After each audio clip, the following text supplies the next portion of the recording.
মানুষকে ঠকানোর অভ্যাস থাকলে সেটা ত্যাগ করো। কারণ যাকে তুমি ঠকাবে সে ঠকতে ঠকতে একদিন শিখে যাবে, আর তুমি অন্যকে ঠকাতে ঠকাতে একদিন নিজে ফেঁসে যাবে। মানুষকে চিনতে ভুল করলে লজ্জার কিছু নেই, কারণ অমানুষগুলো দেখতে অবিকল মানুষের মতো। পৃথিবীতে সবাই স্বার্থ বোঝে। শীতের সময় যে রোদকে মানুষ ভালোবাসে, গরমে সেই রোদকে মানুষ তিরস্কার করে। সুতরাং মানুষের কাছে তোমার মূল্য ততদিন, তোমাকে তার প্রয়োজন যতদিন। ওপরওয়ালার কাছে মাথা নত করুন, তিনি আপনাকে পৃথিবীতে কারোর কাছে মাথা নত করতে দেবেন না। পৃথিবীতে সবচেয়ে ভয়ঙ্কর দৃশ্য হলো চেনা মানুষের অচেনা রূপ। ভালো ব্যবহারের কোনো অর্থনৈতিক মূল্য না থাকতে পারে, কিন্তু তাতে কোটি কোটি হৃদয় কেনা যায়।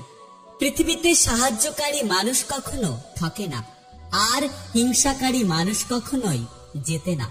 প্রত্যেকটা মানুষেরই দুটো দিক থাকে, একটা প্রকাশ করে আর অন্যটা সবার থেকে লুকিয়ে রাখে।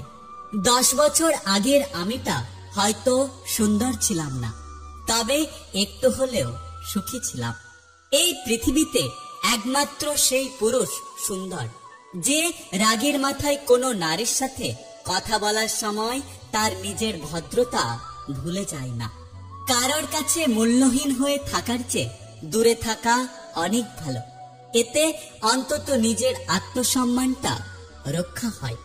এই পৃথিবীতে সৎ লোকেদের দুটো জিনিসের সাথে লড়াই করতে হয়, একটি হচ্ছে দরিদ্রতা আর অন্যটি হচ্ছে দুষ্টু লোকের চক্রান্ত।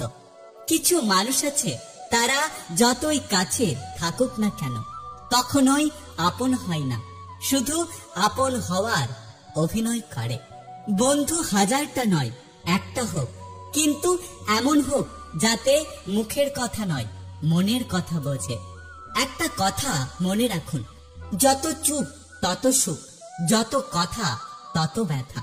নিম পাতাকে যতই মিষ্টি রস দাও সে তেতোই থাকবে, সেরকম কিছু মানুষের সঙ্গে যতই ভালো ব্যবহার করো না কেন তারা সবসময় খারাপ থাকবে। টাকা থাকলে আত্মীয় স্বজন, আর টাকা না থাকলে চারিদিক নির্জন। ওপরওয়ালা বলেন, এই পৃথিবীতে যে যা বলছে বলতে দাও। যদি তোমার কারোর কথা শুনতে হয় তাহলে তুমি সবসময় নিজের কথা শোনো।